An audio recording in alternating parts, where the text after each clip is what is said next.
आरती गुरुकुल में आपका स्वागत है।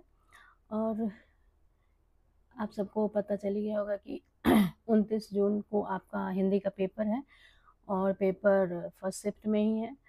तो अब ज़्यादा समय नहीं है, मुश्किल से 10 दिन का समय है।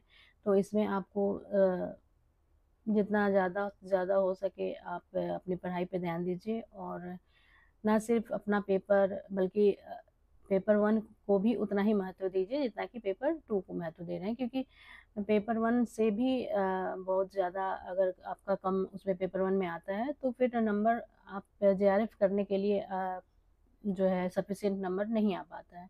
तो इसीलिए आपको ज़रूरी है कि दोनों पेपर पे विशेष ध्यान दिया जाए। ठीक है, तो अब आज मैंने ये उपन्यास की श्रृंखला में आज हम पढ़ाने जा रहे हैं धरती धन अपना, जो कि जगदीश चंद्र माथुर के द्वारा लिखा हुआ उपन्यास है। और इससे पहले मैंने 12 उपन्यास पढ़ा दिए हैं, ये 13वां उपन्यास है। तो आप मेरे प्रोफाइल पे जाकर के प्लेलिस्ट में आप देख सकते हैं। तो चलिए शुरू करते हैं।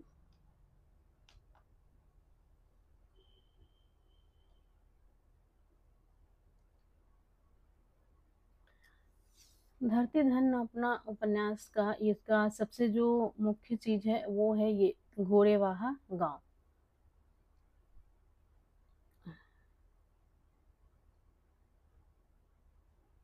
घोड़ेवाहा गांव कई बार एग्जाम में पूछा जा चुका है कि धरती धन अपना उपन्यास में किस गांव के बारे में हुआ है, किस पृष्ठभूमि में कौन सा गांव है। तो ये गांव बहुत ही इम्पोर्टेंट है, इसको आप जरूर से याद रखिएगा। प्रकाशन वर्ष है 1972। लेखक है जगदीश चंद्र माथुर। और जो इसका उपन्यास की जो विषय वस्तु है वो भी बहुत इंपॉर्टेंट है। पंजाब के होशियारपुर जिले के दोआब क्षेत्र के घोड़ेवाहा गांव के दलित समाज पर केंद्रित है ये।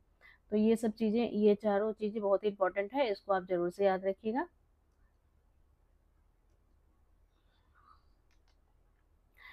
ये उपन्यास का थोड़ा सा सारांश है जो जिससे आपको उपन्यास की वस्तु स्थिति और विषय वस्तु पता कर चल जाएगी।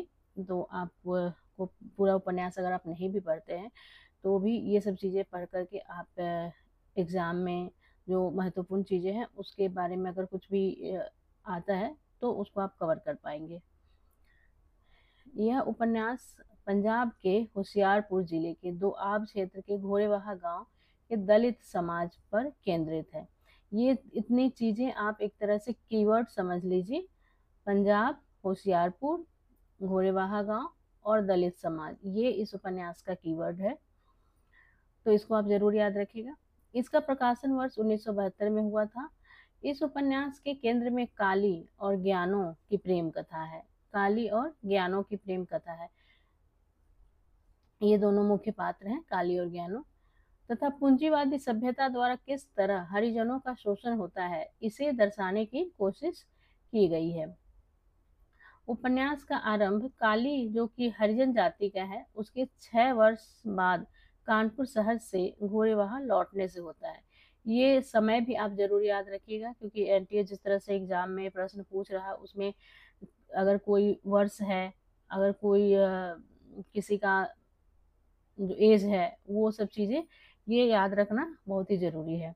तो यहाँ ये कितने वर्ष बाद कानपुर शहर से, किस शहर से का जिक्र आया है, कानपुर शहर का। ये सब चीज़ें भी एग्जाम में पूछी जाती है कि किस शहर का जिक्र आया है। तो कानपुर शहर का जिक्र आया है। कानपुर शहर से वो कहाँ लौटता है, अपने गाँव घोड़ेवाहा गाँव में लौटता है। और कितने वर्ष बाद, 6 वर्ष बाद लौटता है। चाची के अंधविश्वास की वजह से काली को की मृत्यु, नंद सिंह का बार बार धर्म परिवर्तन, पंडित संत राम का धार्मिक पाखंड और दम्भ, काली और ज्ञानों का प्रेम संघर्ष तथा पूंजीपतियों द्वारा चमार जाति के लोगों को प्रताड़ित करना अर्थात उनकी वेदना में इस उपन्यास के द्वारा चित्रित किया गया है। जगदीश चंद्र ने उपन्यास की भूमिका में लिखा है कि यह उपन्यास मेरी किशोरावस्था की कुछ अविस्मरणीय स्मृतियों और उसके दामन में छिपी एक अदम्य वेदना की उपज में लिखा गया है। लेखक ने यह उपन्यास सोम आनंद को समर्पित किया है। ये भी इम्पोर्टेंट लाइन है कि ये लेखक ने यह उपन्यास किसे समर्पित किया है, तो सोम आनंद को समर्पित किया है। ये सब चीज़ें जो है ये एक तरह से कीवर्ड है जो एग्जाम में अक्सर पूछी जाती हैं। अगर आप पीवाईक्यू देखते हैं तो उसमें ज़रूर से ये सब चीज़ें पूछी जाती है, तो इसलिए आपको ये ध्यान में रखना ज़रूरी है। अब ये है कौन कौन से मुख्य पात्र हैं। तो मुख्य पात्र है काली, जो कि केंद्रीय पात्र है। ज्ञानो काली की प्रेमिका है। प्रतापी काली की चाची है और ये बहुत ही अंधविश्वासी है। उसके अंधविश्वास को इस उपन्यास में दिखलाया गया है।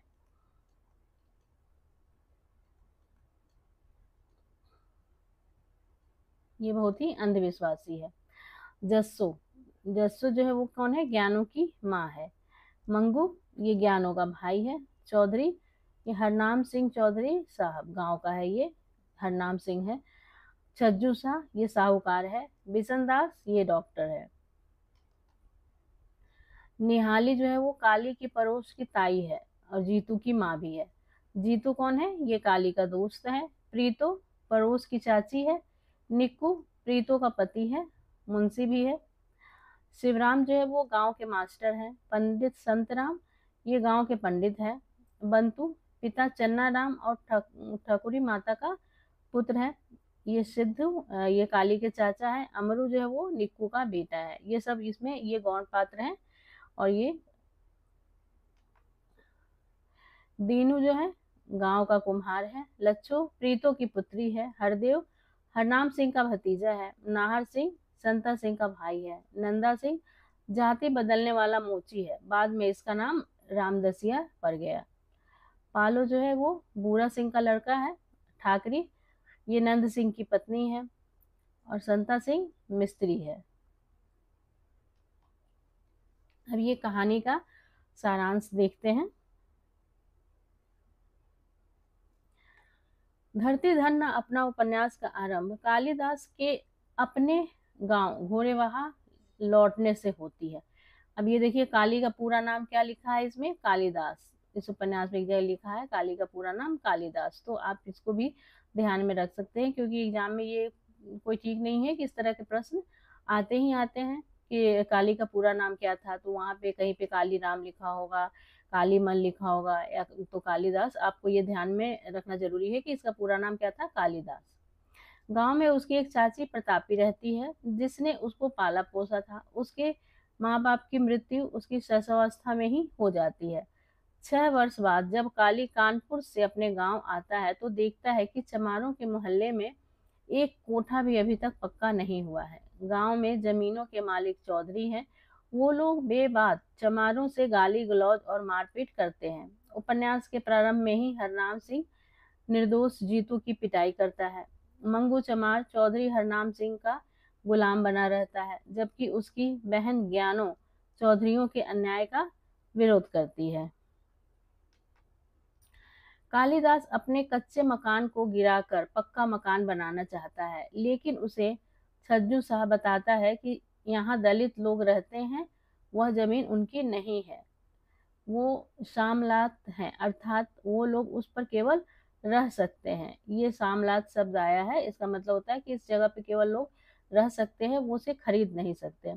काली को अपना घर पक्का बनवाते देखकर चौधरी लोग दलितों को आपस में ही लड़वाते हैं।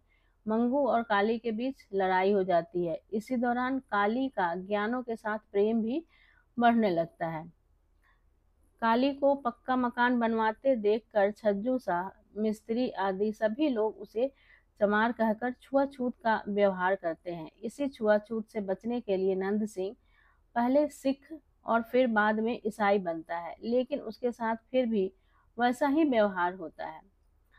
कारमेड बिशनदास छुआछूत के व्यवहार को रोकने का प्रयास करता है। कबड्डी में जानबूझकर हरनाम सिंह का भतीजा हरदेव काली का कुल्हा तोड़ देता है।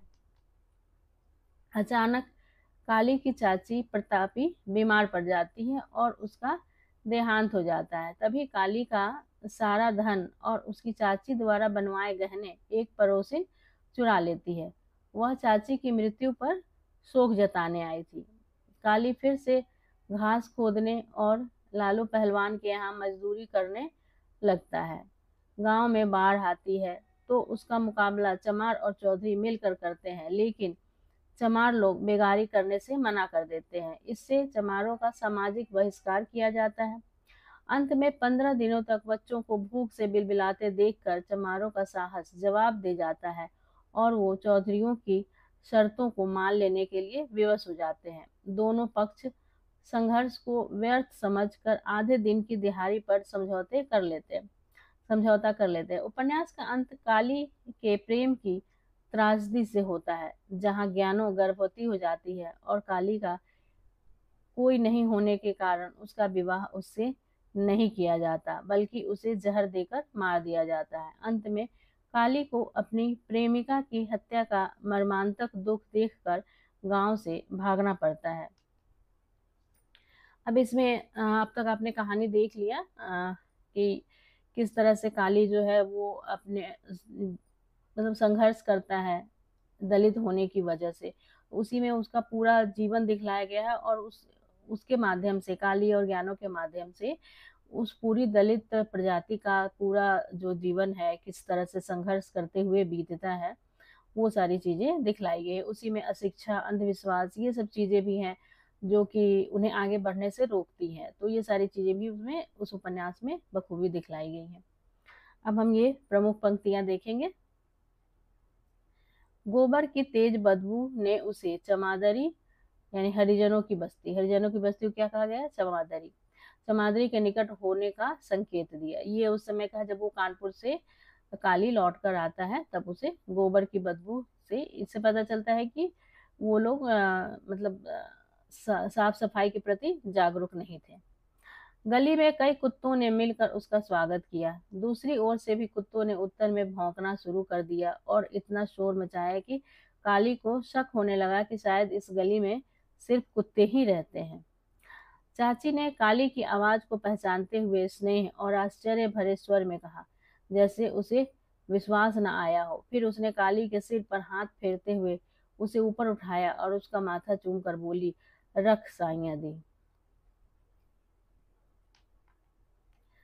आज तेरा बाप जिंदा होता तो तुम्हें देखकर कितना खुश होता। उसने तो तुम्हें जी भरकर देखा भी नहीं था कि मौत ने आ घेरा। तेरी माँ को प्लेग खा गई। तो यहाँ पे ये पूछा जा सकता है कि काली की माँ की मृत्यु कैसे हुई थी। तो ये होगा कि उसकी मृत्यु प्लेग से हुई थी। तेरा चाचा चप्पे गिन गिन कर तुम्हें पाल पोस रहा था, लेकिन उसे भी हैजे ने खा लिया। और चाचा की मृत्यु कैसे हुई थी? हैजे से। पिता की मृत्यु प्लेग से और चाचा की मृत्यु हैजे से। तो ये चीज आपको ध्यान में रखना पड़ेगा। तुम्हें तो शायद उसकी सूरत भी याद ना हो। सारे खानदान की तू ही तो एक निशानी है, ये चाची कहती है काली से। जीतू के सख्त और प्रौढ़ शरीर को देखकर काली को महसूस हुआ कि बालपन के बाद जीतू पर यौवन और बुढ़ापा एक साथ ही शुरू हो गए हैं।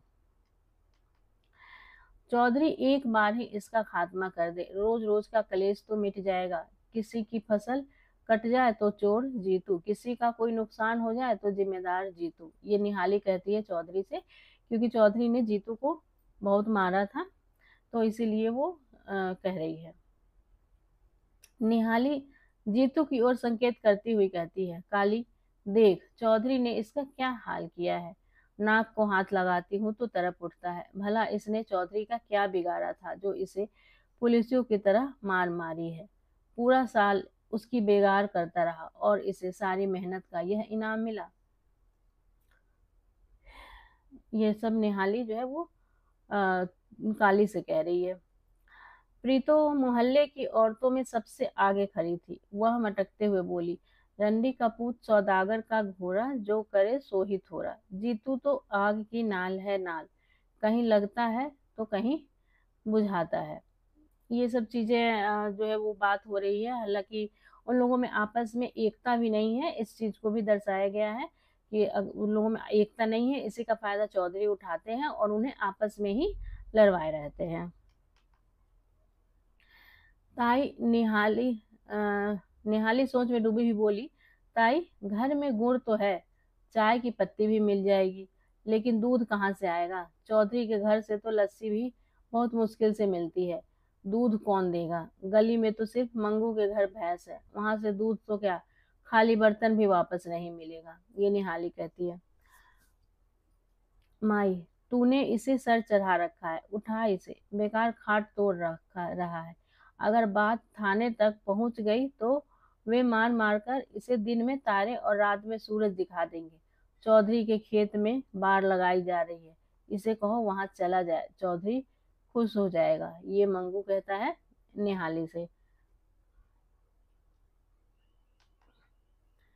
काली की बातें सुनकर चाची खुश हो गई थी और साथ ही चिंतित भी। वह सोच रही थी कि छोकरे को क्या हो गया है, यह अनहोनी बातें क्यों करने लगा है। भला आज तक इस मोहल्ले में किसी ने मकान को पक्की ईंटें लगाई हैं।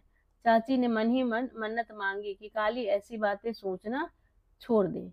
जब काली जो है, जब चाची से कहता है कि वो पक्का मकान बनवाएगा, तो उस बात पे जो है वो चाची आ, आशंकित हो जाती हैं। तुम्हारे चाचा सिद्धू ने 12 साल पहले मकान बनवाने के लिए 100 रुपए उधार लिए थे।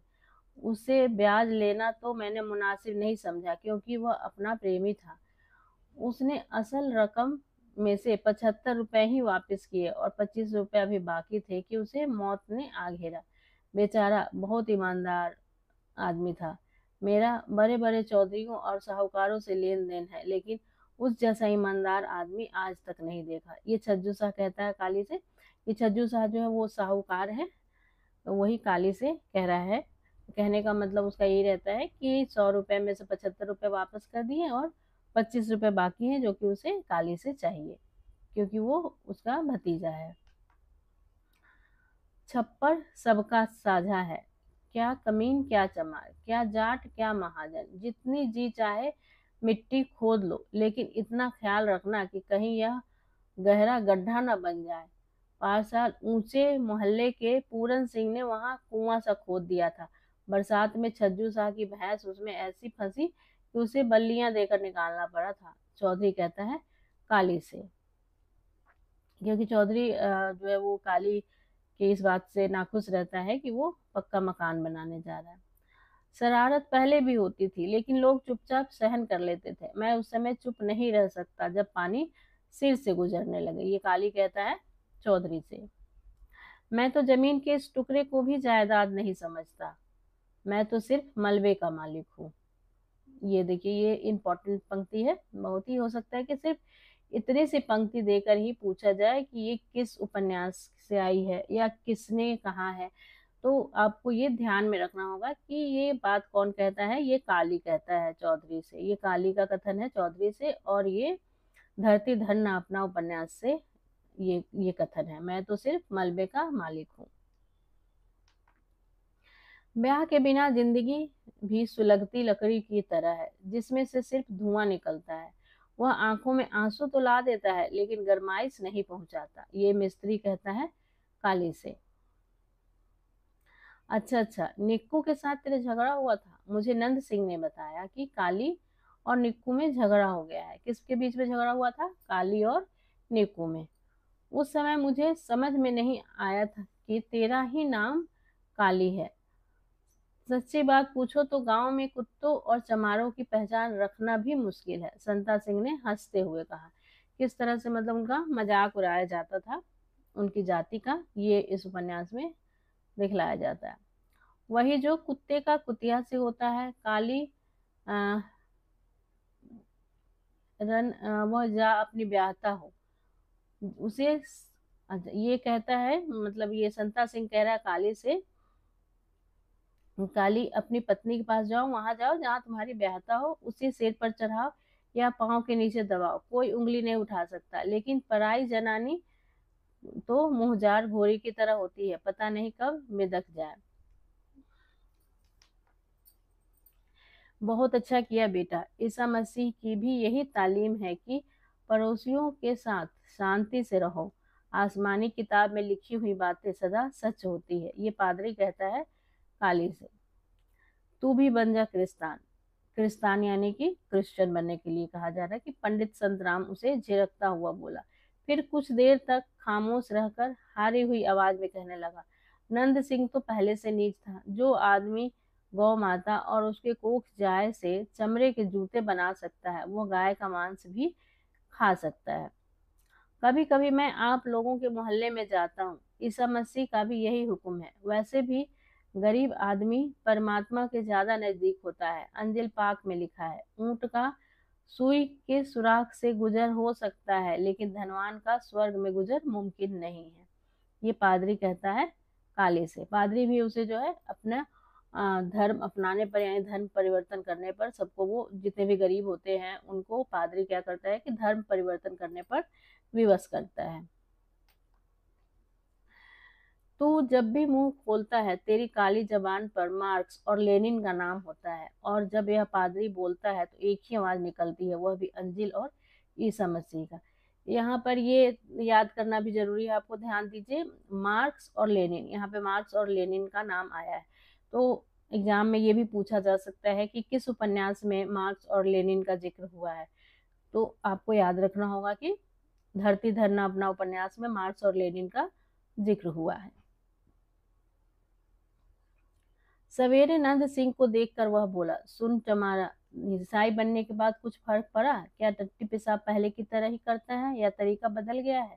नंद सिंह ने भी उल्टा सीधा जवाब दिया, और बड्डम चौधरी ने जूता उतार लिया और लगा मारने। मजे की बात यह थी कि जूता भी नंद सिंह का ही बनाया हुआ था और उसे उसके पैसे भी नहीं मिले थे। वह 4 जूते खाकर ही पेशाब के झाग की तरह बैठ गया। गड्डम चौधरी ने उससे कहा कि चमड़ा काला हो या लाल, कमाया हुआ हो या कच्चा, आखिर चमड़ा है। नंद सिंह खारिश खाए कुत्ते की तरह चूं चूं करता हुआ अपने घर चला गया। यानी इस पंक्ति से ये मिलता, समझ में आता है कि उन लोगों ने, अगर कोई नीची जाति का अपना धर्म परिवर्तन कर भी लेता था, ये नंद सिंह जो है वो ईसाई बन जाता है, फिर सिख बन जाता है, लेकिन उसके बावजूद भी समाज उसको इज्जत की नज़र से नहीं देखता है, चाहे वो कुछ भी अपना परिवर्तन, धर्म चाहे कितना भी परिवर्तित कर ले। और ये बात चौधरी जो है वो नंद सिंह को कहता है। पूंजीपति यह कभी नहीं चाहते कि मजदूरों में एकता हो। मुतवाजी यूनियन बनाना भी एक इम्पोरियलिस्ट चाल है, मजदूरों को के इत्तेहाद को तोड़ने की। ये बिशन दास कहता है काली से। सिख बन जाने का मतलब यह तो नहीं कि चमार नहीं रहा, धर्म बदलने से जात तो नहीं बदल जाती। ये संता सिंह कहता है नंद सिंह से, जब नंद सिंह फिर सिख बन जाता है तो। वाह वाह नंद सिंह, तेरे सिर पर अभी सिंह तो उगे नहीं, पागल, तू कुछ भी बन जा, लेकिन रहेगा चमार का चमारी। जात कर्म से नहीं जन्म से बनती है। ये इम्पोर्टेंट लाइन है। ये लाइन देकर के भी पूछा जा सकता है कि ये किस उपन्यास की पंक्ति है। कोई जरूरी नहीं कि पूरा का पूरा ये पैराग्राफ देख, कभी कभी ऐसा होता है कि बस एक छोटी सी पंक्ति दे दी जाती है और ये पूछा जाता है कि ये किस उपन्यास से है।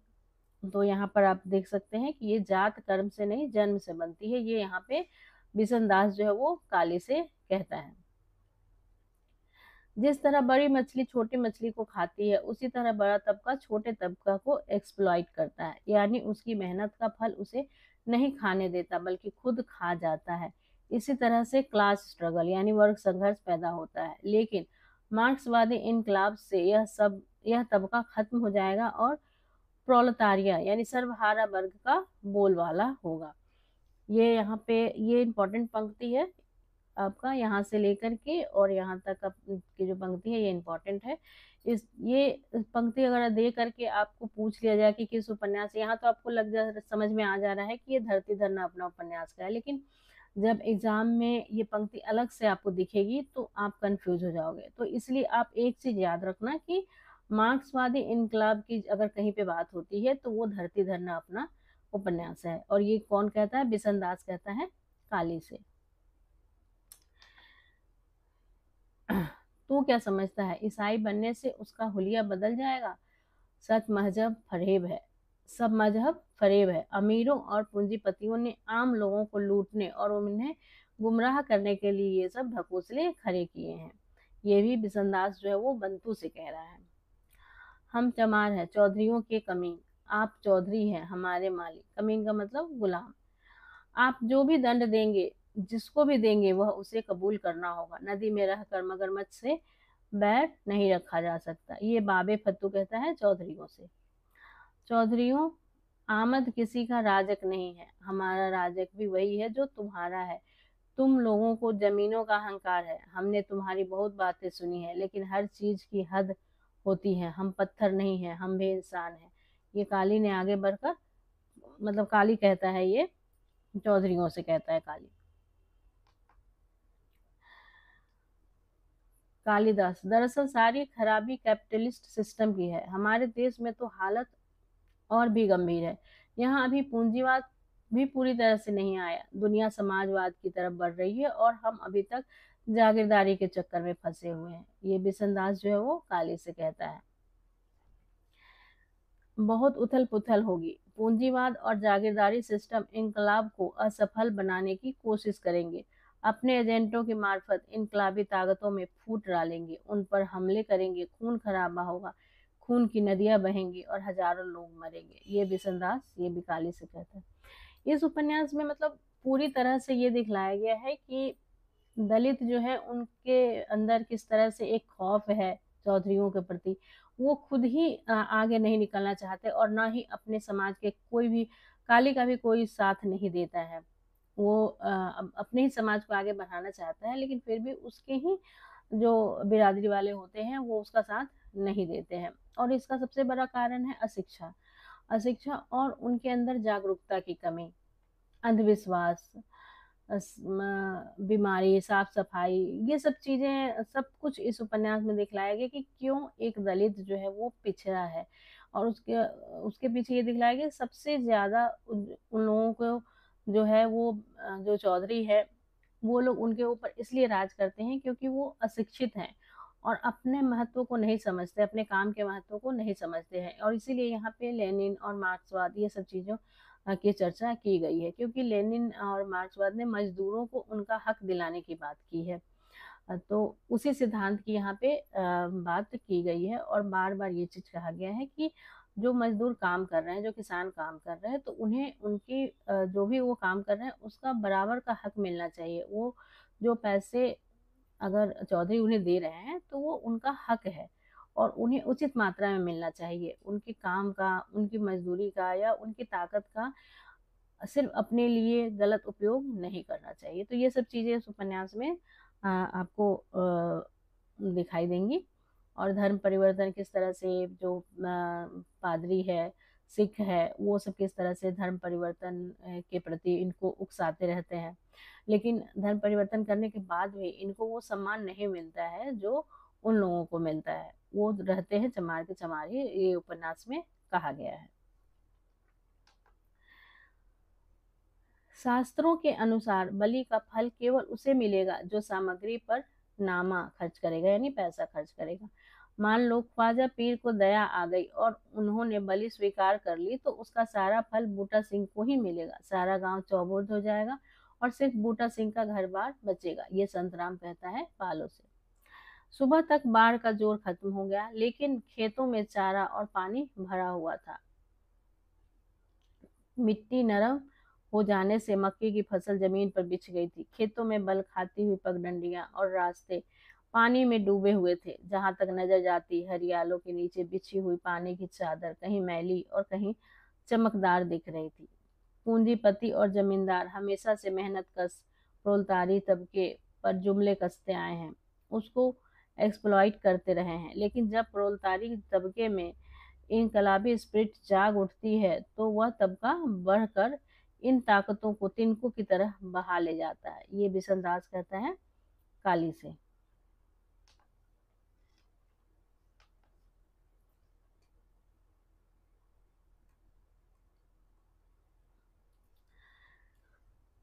तो इस तरह हमारा जो ये समाप्त होता है ये उपन्यास। और आप लोगों को अगर कुछ भी और भी जानकारी चाहिए एग्जाम से संबंधित, तो उसके लिए आप मुझे टेलीग्राम पे मैसेज कर सकते हैं, जिसका लिंक मैंने डिस्क्रिप्शन में दे दिया है। और आपको अगर ये वीडियो अच्छा लगा हो तो इसको लाइक, कमेंट और सब्सक्राइब जरूर कीजिएगा। और साथ ही उन लोगों को शेयर भी कर दीजिएगा जो यूजीसी नेट की तैयारी कर रहे हो और जून एग्जाम देना चाहते हो, तो उन्हें आप ये वीडियो जरूर शेयर कर दीजिएगा। Thank you.